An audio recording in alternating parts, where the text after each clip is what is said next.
Ghana's health system is once again under scrutiny. The vice president's sudden illness and her transfer abroad have raised familiar concerns.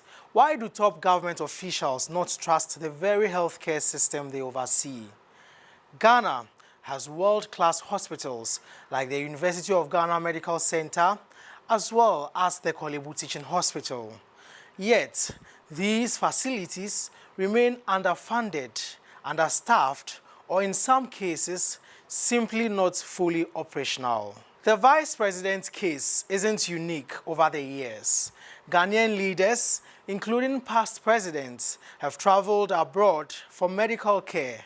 But what about the ordinary Ghanaian? Take the heartbreaking case of a 12-year-old boy in the North Tongo district that surfaced in 2021.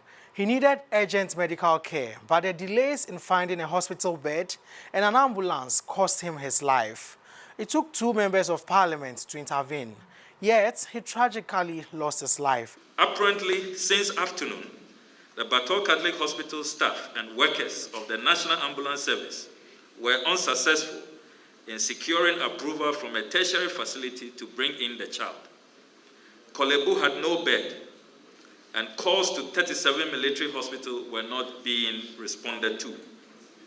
After more than 5 hours, they reached out to their MP for help, and he in turn called me since the incident was in my jurisdiction, so to speak.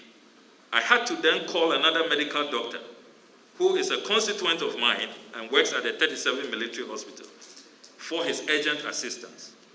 He immediately made arrangements and asked that the child could now be brought into the medical and emergency unit. When I finally called Dr. Atuguba at 10 minutes past 10 p.m. to convey the update from the 37 military hospital, I was hit with the rather terrible news that the 12-year-old had just passed. It was too late. The incident is just one of many. Ghana's healthcare challenges range from the lack of hospital beds to inadequate ambulance services. A report by the Ghana Health Service shows a severe shortage of specialists, with some regions having only a handful of doctors. But perhaps the biggest frustration is the no-bed syndrome. Patients are turned away from hospitals because there's simply nowhere to place them. To respond properly to this, we established the bed management committee. And so they go around every time, every 4 hours they go around to make sure that once there is a bed space somewhere, they identify the space and then they inform the emergency department for patients to be transferred to occupy those beds to create space within the emergency. So that at all times, we have a bed space within the emergency department to receive any emergencies that are transferred. This is why calls for a ban on government officials seeking medical care abroad are growing louder. Again, in 2021, the now Foreign Affairs Minister Samuel Okudzeto-Ablakwa called for such a policy, arguing that it would force leaders to invest in Ghana's own healthcare system.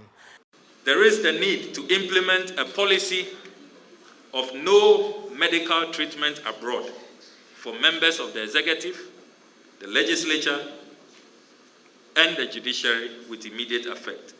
This appears to me to be the best way to address the numerous challenges in the health sector. This will force us to get things right and do right to avoid the needless death of the 12-year-old, which continues to traumatize me. Data shows that millions of dollars are spent each year on overseas medical trips for government officials.